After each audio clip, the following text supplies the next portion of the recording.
एक ग्वालिन रहती थी। वो ग्वालिन नियमित रूप से गौओं की सेवा करे और दूध का क्रय विक्रय का कार्य करे। रोज नगर में जाए, दूधों को जहां जहां उसके व्यापार से जुड़े लोग हों उनको खरीदे बेचे। तो एक दिन उस ग्वालिन ने कहीं पे भागवत की कथा हो रही थी, तो उस भागवत की कथा में उसने सुना कि व्यास पे बैठे हुए उन व्यास पीठाधीश ने कहा कि जीवन में ये कार्य तो चलता रहेगा लेकिन गोविंद एक ही बार मिलेगा, तो कार्य के ऊपर ध्यान कम दो और गोविंद की ओर ध्यान दो। अब वो वहां पर बड़े भाव निष्ठा रूप से बैठी। अब वहां पे भाव निष्ठा रूप से बैठी तो उसे पूरी कथा को सुनी।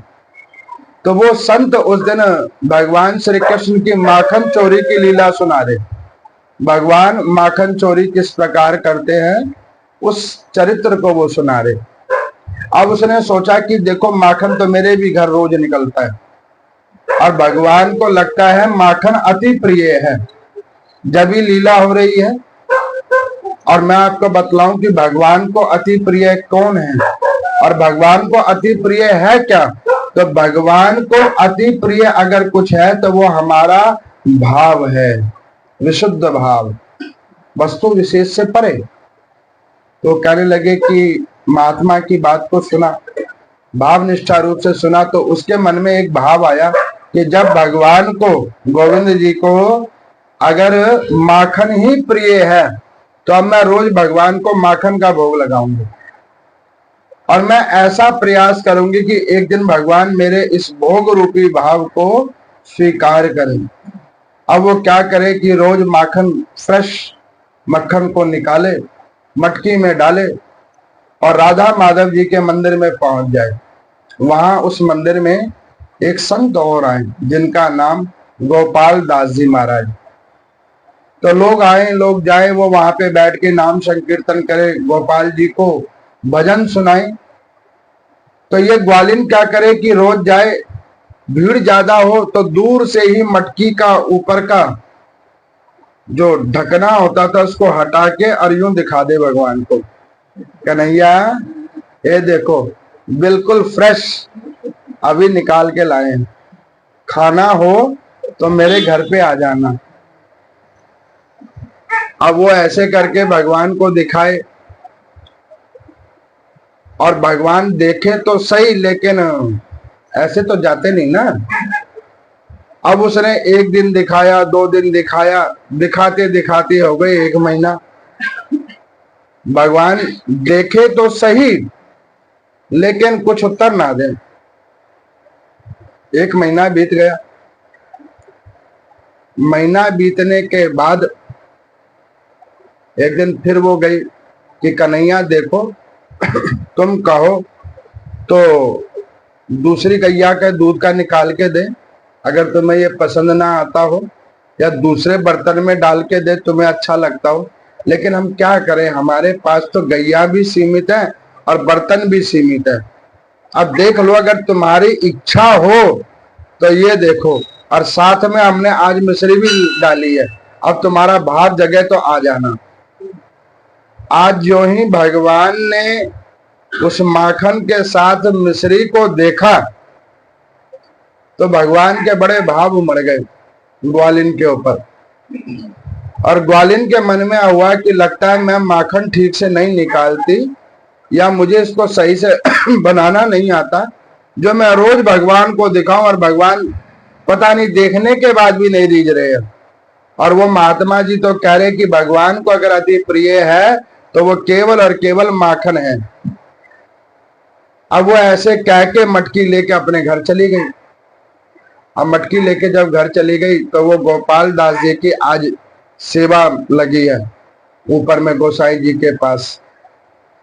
अब वो पर्दे के पास आए तो भगवान का भोग का टाइम लगा। अब वो भोग का टाइम है और वो भगवान को भोग कैसे लगता है, मंत्रों के माध्यम से, भजनों के माध्यम से, एक विशुद्ध भाव प्रकट करने के माध्यम से। तो गोपाल दास जी अपना भाव प्रकट कर रहे हैं कि नाथ, ये जो भोग आया है इसे आप स्वीकार करें। अब जैसे ही ये बात कहा तो भगवान की लार गिरने लगी यहाँ साइड से, गोपाल जी की लार गिरने लगी। अब जैसे देखा लार गिर रही है तो उन्होंने कहा कि जय जय, ये लार कैसे गिर रही है? तो भगवान कहने लगे कि देखो, इस बात को अभी मत पूछो हमसे, हम इस विषय में तुमसे शाम को बात करेंगे। तो उन्होंने कहा कि महाराज शाम को कैसे बात करोगे, शाम को तो मंदिर ही बंद हो जाएगा। कह रहे उसी के बाद तो बात करेंगे, दिन में हम थोड़ी ना बात करते हैं किसी से, हमारा तो काम ही रात को होता है। अब गोपाल जी ने कहा कि प्रभु फिर हम शाम को आपको कहाँ मिले? तो उन्होंने कहा कि देखो, ये मंदिर के पीछे जो खिड़की लगी है, इसकी जो चिटकिनी है उसको खोल के जाओ, हम तुमको बाहर मिलेंगे, इधर ही बाहर मिलेंगे। तो उन्होंने कहा कि महाराज वो तो ठीक है, लेकिन ये बताओ ये लार क्यों टपक रही है आपकी? वो कह रहे भगवान की देखो, वो जो एक ग्वालिन आती है यहाँ पे, जो मुझे अपने घर का एड्रेस बता के जाती है, रोज शुद्ध मक्खन लेके आए मटकी के अंदर में, उसकी खुशबू के पीछे हम बेचैन हुए पड़े हैं। आज तो हमें वो माखन खाना है, चाहे जो मर्जी हो जाए, ये 56 भोग नहीं खाना, और हमको उसके घर पे ही जाके खाना है। तो तुम शाम को आओ तो हम तुम्हारे साथ जाएंगे। तो उन्होंने कहा कि प्रभु एक काम करो, आप हमें बताओ तो हम उस ग्वालिन को अभी जाके बुला लाते हैं, माखन वाली मटकी उसके साथ ले आते हैं। भगवान कह रहे हैं कि ना ना, ये काम नहीं, जब वो कह गई है घर पे आके खाना तो हम घर पे जाएंगे। तो उन्होंने कहा कि प्रभु दिन में जाते तो सम्मान भी मिलता, रात को जाओगे तो चोरी होगी।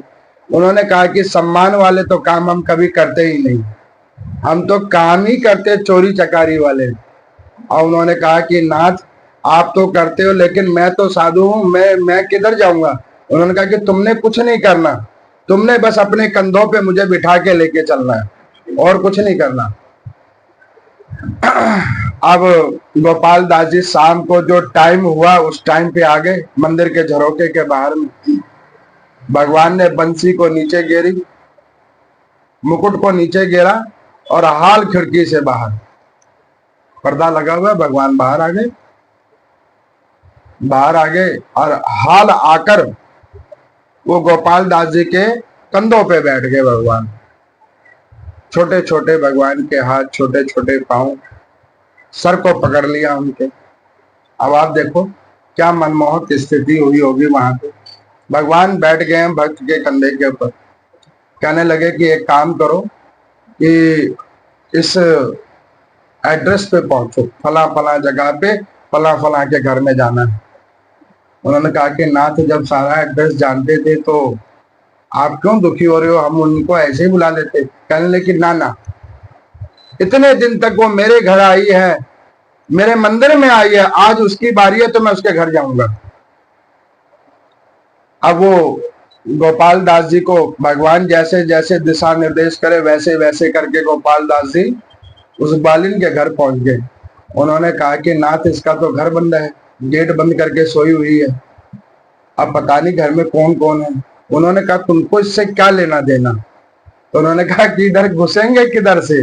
तो उन्होंने कहा कि जिधर से हम आए उधर से तुम भी जाओगे। उन्होंने कहा कि प्रभु इधर खिड़की कहाँ है? उन्होंने कहा देखो ऊपर में खिड़की है। तो उन्होंने कहा कि आप तो छोटे हैं, हाल घुस जाते हैं, लेकिन हम तो बड़े भी हैं और मोटे भी हैं, हम इसमें घुसेंगे कैसे?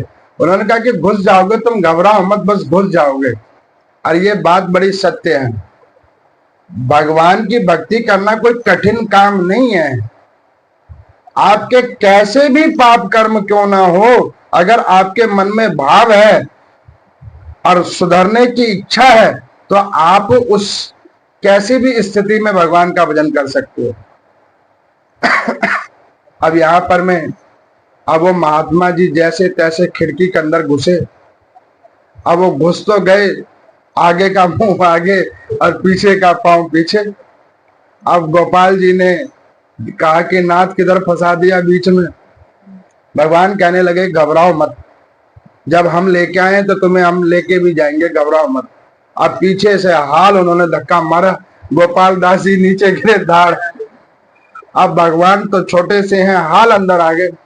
उन्होंने कहा देखो शोर मचा रहे हो, शोर मत करो। तो वो कहने लगे कि नाथ मैं कोई शोर अपने मन से थोड़ी ना कर रहा हूं, मैं तो ऊपर से गिर गया हूं तो शोर तो होगा ना। तो वो कहने लगे कि अच्छा ठीक है कोई बात नहीं, अब एक काम करो, देखो वो खुशबू कहाँ से आ रही है। तो उन्होंने देखा कि प्रभु उधर वो एक छीके के ऊपर में माखन की मटकी बांधी हुई है। तो भगवान कहने लगे कि एक काम करो, अब खड़े हो जाओ हाल, क्योंकि जल्दी करो कहीं वो उठ ना जाए। अब वो भगवान ने कहा तो गोपाल दास जी उठे। अब देखो गिरे और चोट भी लगी, लेकिन भगवान है तो उन्हें पता नहीं लग रहा। इसका मतलब क्या है, जीवन में सुख है या दुख है हमें मिल रहा है, लेकिन प्रभु भक्ति की स्थिति कुछ इस प्रकार हो गई है कि हमें वो दुख और सुख कोई प्रतीत नहीं हो रहा, ठीक गोपाल दास जी की तरह। अब यहाँ पर मैं गोपाल दास जी खड़े हुए, उन्होंने कहा कि नाथ अब क्या करूं। उन्होंने कहा करना कुछ नहीं है, तुम जैसे हो वैसे खड़े हो जाओ, बस छीके के पास खड़े हो जाओ।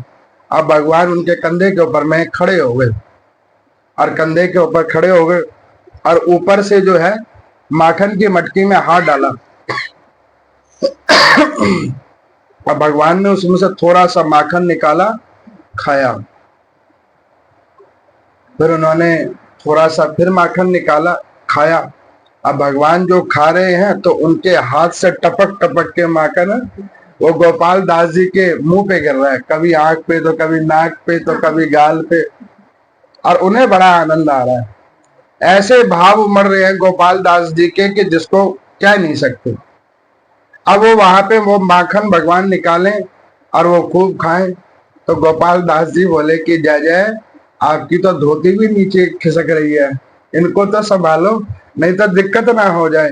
जब ये कहा तो भगवान ने दो हाथ और प्रकट किए, हाल धोती पकड़ ली, और दो हाथों से माखन खा रहे हैं और दो हाथों से धोती पकड़ के भगवान वहां पे खड़े हैं।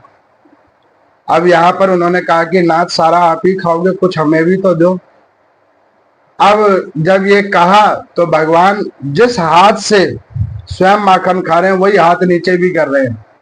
अब वो हाथ उन गोपाल दास जी के मुंह में जाए और जो वो अमृत रूपी माखन उनके अंदर प्रवेश करे, ऐसा भाव विभोर उनका शरीर हो गया, कांपेमान हो गया कि उनके शरीर में लड़खड़ाहट आने लगी। ऐसा भाव उमड़ा, बेसुध हो गए वो वहां पे। और ज्यों ही बेसुध हुए और वो हाल नीचे गिरे। अब गोपाल जी ने कहा, भगवान ने कहा, अरे भैया ये क्या तुमने कर दिया, अभी तो हमने खाना पूरा भी नहीं किया है, तुम पहले नीचे गिर गए हो। अब वो भगवान उनको हिलाएं डुलाएं, लेकिन वो महात्मा जी उठे नहीं, क्योंकि प्रभु का ऐसा प्रसाद जो उनको मिल गया, अब उनकी बुद्धि अपने आपे में नहीं है, वो बेसुध होकर गिरे हुए हैं। भगवान ने सोचा कि ये तो पिटेगा सो पिटेगा, मुझे भी पिटवाएगा। हाल भगवान वहां से भागे खिड़की के द्वार से। अब वो महात्मा जी जैसे गिरे, फटाफट सारे घर के लोग जग गए। अब वो ग्वालिन उठी, उसका घर वाला आया, दे लाठी दे लाठी। महात्मा जी की खूब सेवा करी। जब 5-6 लाठी महात्मा जी को मारी तो ग्वालिन ने कहा, अरे मार तो रहे हो, पहले शकल तो देख लो किसको मार रहे हो, और इसने चोरी क्या की है वो देख तो लो। अब वो लालटेन को जगाया, देखा महात्मा जी को, ओ उसको देखकर वो ग्वालिन के ऐसे भाव हो गए कि बताओ, घर में संत आए उसको हम लाठी से पीट रहे हैं। उन्होंने पांव पकड़े, महाराज क्या हो गया क्या हो गया। अब जब बहुत हिलाया तो उनकी सुध आई, तो वो क्या कह रहे हैं कि नाथ अब माखन हो गया हो तो हम चलें मंदिर में। अब वो ग्वालिन सुन रही है। उन्होंने कहा कि महाराज आपको क्या हो गया, ऐसे बेसुध पड़े हुए हो। उन्होंने कहा कि तुम में से माखन मंदिर में लेके रोज कौन जाता है। तो उन्होंने कहा कि प्रभु हम ही जाते हैं रोज। जब ये कहा तो वो संत उठे, उस ग्वालिन के पांव पकड़ लिए। उन्होंने कहा कि देख, आज तेरे भाव के ऊपर ठाकुर ऐसे रीझ गए हैं कि तेरे घर में चोरी करने के लिए आए हैं और तेरे भाव की चोरी करने के लिए आए हैं, और सहायक उन्होंने मुझे बनाया, सारी लीला को सुनाया। जब सारी लीला को सुनाया तो उस ग्वालिन का ऐसे भाव उमड़ा, ऐसे भाव उमड़ा कि उसने अपने घर का त्याग कर दिया।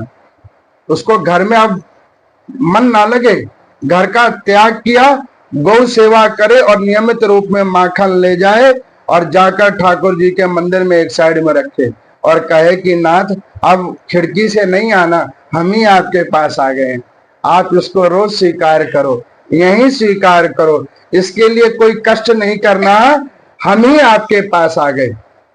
तो इस भाव रूपी कथा का अभिप्राय क्या है कि हमारे जीवन का जो विशुद्ध भाव है, जो शुभ फल है, वो जाकर हमें परमात्मा को समर्पण करना चाहिए, जो भगवान को अति प्रिय है।